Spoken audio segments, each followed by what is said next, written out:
Kamusta mga mahal? Ang laing ay isa sa paborito kong pagkain at ito'y namimiss ko tuwing nasa abroad ako.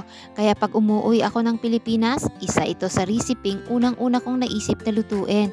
Kaya tara, samahan niyo ako kung paano ko to niluto. Meron akong 3 pirasong kinayod na niyog dito at ito'y aking pipigaan ng 2 beses. Sa unang piga, naglagay ako dito ng 2 cups of water. Pagkatapos nating pigain ang ating unang piga, ito'y ating sasalain.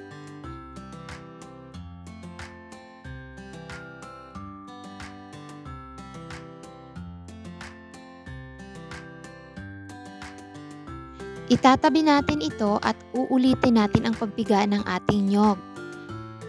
At this time, naglagay ako ng 3 cups of water. Pigain lang natin ang pigain hanggang sa lumabas ang katas ng ating niyog.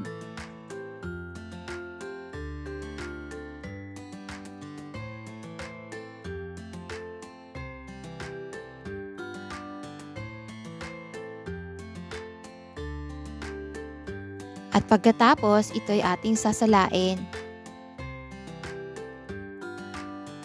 So meron na tayong 2 klaseng gata. Meron tayong pangalawang gata at unang gata or kakang gata kung ating tawagin, na kung saan ito ay mas espresso sa pangalawang gata. Ang panghalo kong gamit dito ay karning baboy. Pwede kayong gumamit ng pritong isda o kaya'y daing kung meron kayo.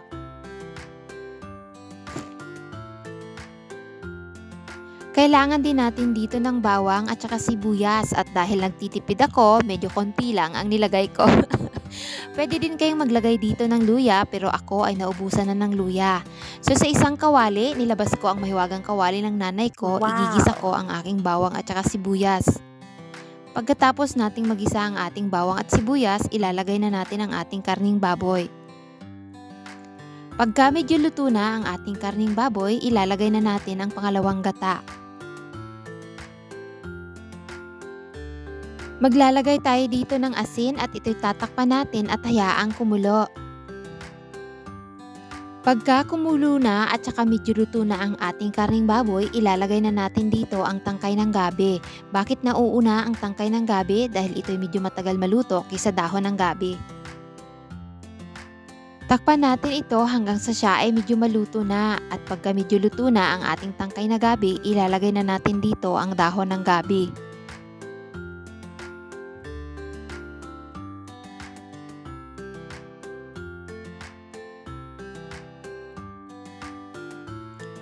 Takpan natin ito ulit hanggang sa medyo maluto na ang ating dahon, at saka natin ilalagay ang ating unang gata kanina o kay kakang gata.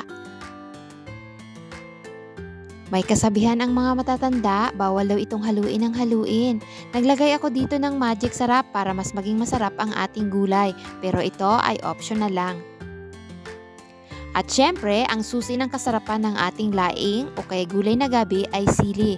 Mas maanghang, mas masarap, pero dahil may batang kakain dito sa bahay, konti lang ang nilagay ko. Sa puntong ito ay ating patutuyuin na ang ating sabaw. Tatakpan natin ito over low heat for about 30 to 40 minutes. Dapat po ang apoy ay dahan-dahan lang. And after 40 minutes, ito na ang ating gabi. Tantararan! Thank you for watching everyone. Until my next video.